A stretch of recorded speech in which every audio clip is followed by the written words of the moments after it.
Hi everyone, my name is Donald Vandermark and this is the kickoff book signing event at Books Inc. in San Francisco. It's March 16th and over the next 3 months I'm going to be traveling across the country, giving speeches, radio interviews, print interviews, and of course doing more of these book signing events. I'm thrilled if you can show up. We'll try and publicize as best we can where and when I'll be, and of course you can always go to donaldvandermark.com to get the latest in terms of my schedule. I hope you all get a chance to buy the book anyway, and at least learn more about these fantastic traits of the most admirable, creative, and joyous people. Cheers. So what do you want to know? What you represent. What inspired you? I was in the news business for more than 20 years, and not until I went to Winston-Salem, North Carolina, and I interviewed a man named John Medlin, who was running Wachovia Bank, did I realize that really wonderful people can get it all the way to the top. I came out of the interview shocked that he was as nice, as gentlemanly, as authentic, as loved by his staff as anyone that you admire as a kid. And it made me rethink success and drive and ambition and who gets to the top. And then I moved to New York for CNN, and I was covering Wall Street. And again, every once in a while, someone would come through CNN, or I would go out and interview, and they would be just a marvelous person. And I would be struck, how did they get to this sort of position?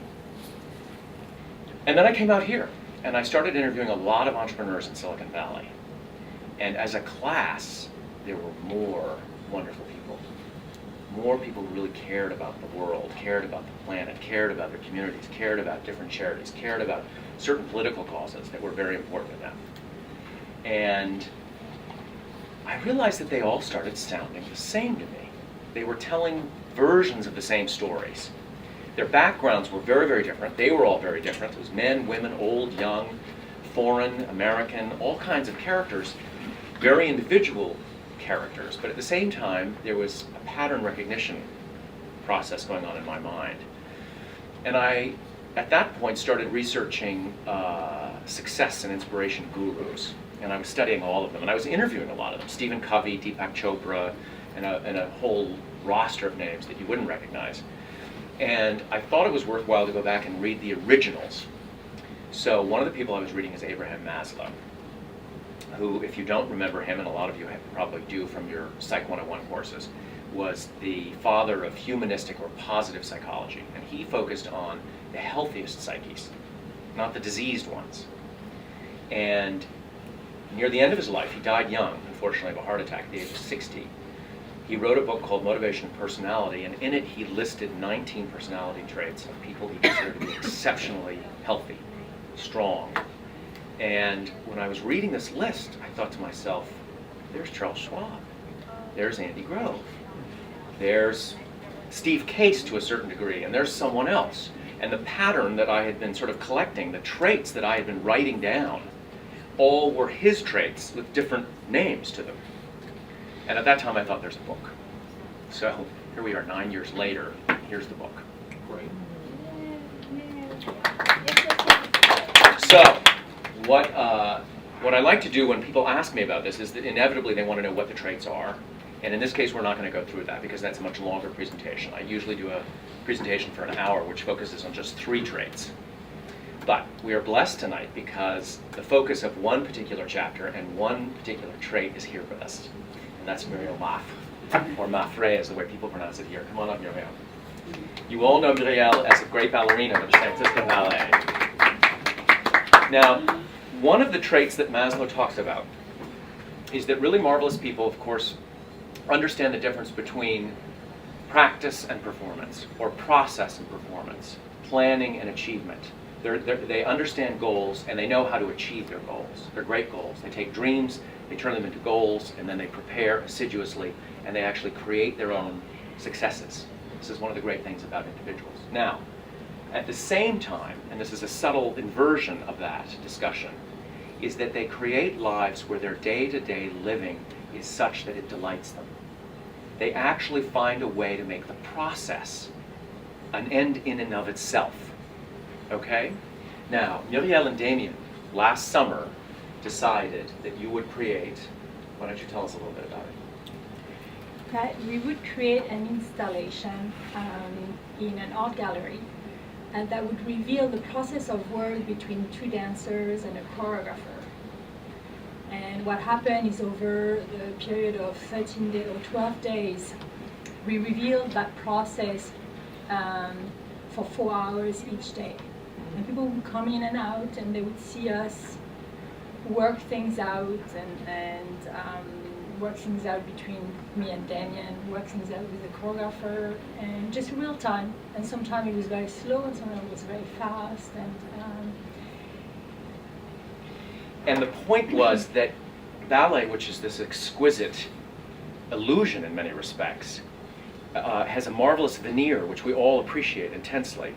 But there's something in the process that's also very, very valuable, according to Maslow and according to Muriel. So, I want to read a section. This is from chapter 10.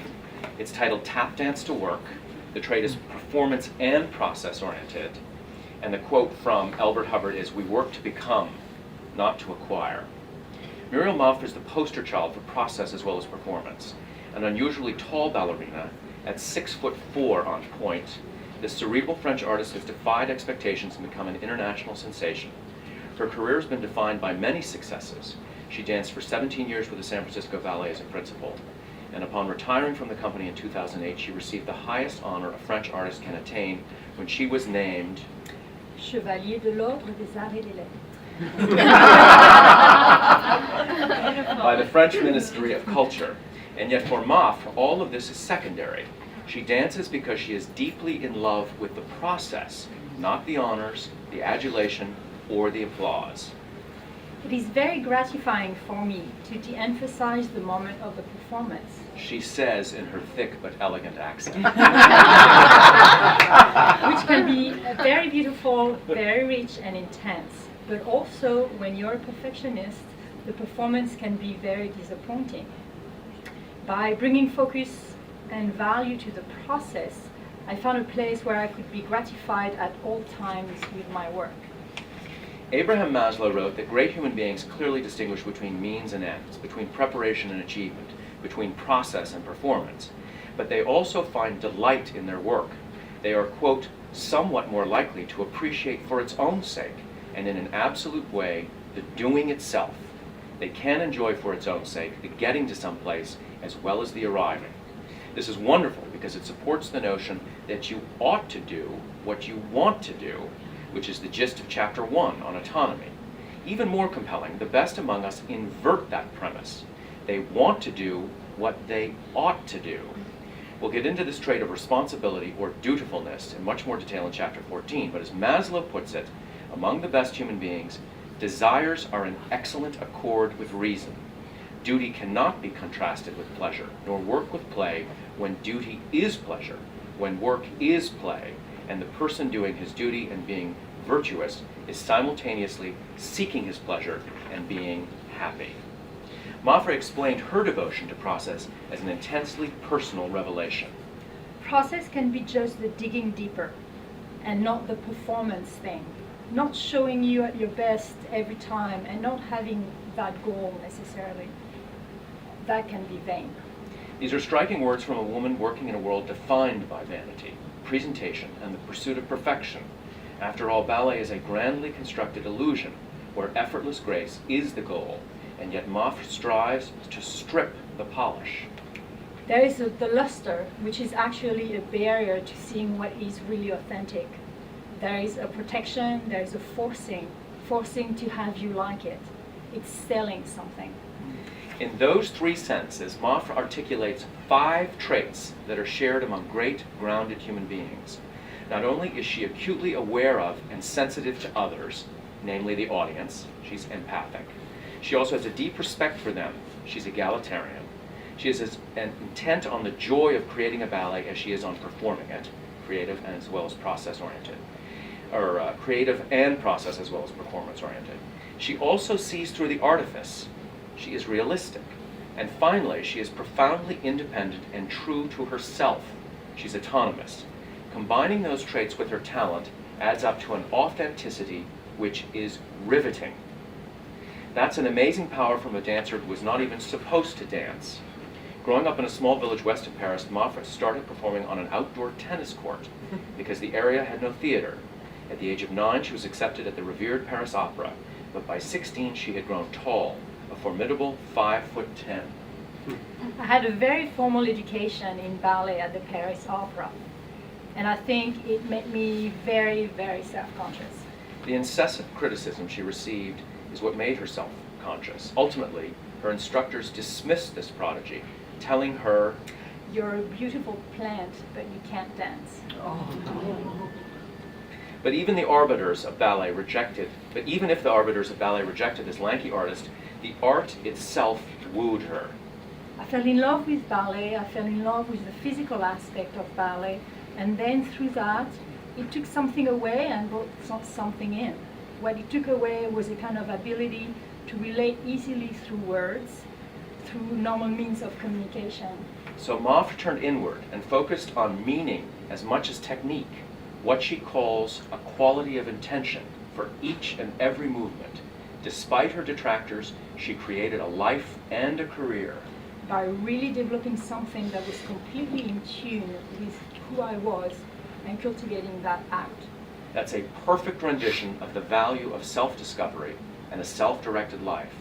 And what irony, by forcing Maffre to find more than physical perfection, her detractors diverted her toward her singular talent.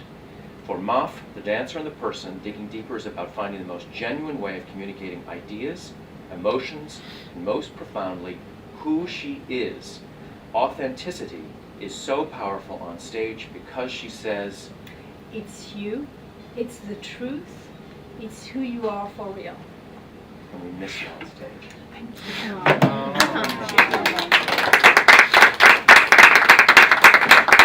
So anyway, that's a taste of the book, and there's several other famous people who embody certain traits.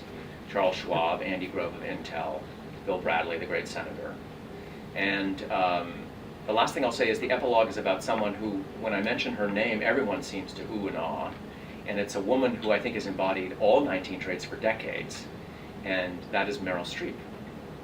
And if you read what Meryl Streep has said, you'll see that her body of thinking is as impressive as her body of acting. It's really something to behold. So anyway, thank you very much for coming, and I hope you enjoy the book.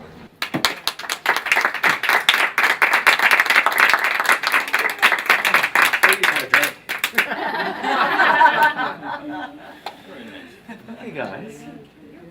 That's enough. Thank you very much. Yeah. That's right. You read this way. Yeah, of course. So my question was whether or not you interviewed anybody. That's a compliment. She answered that question.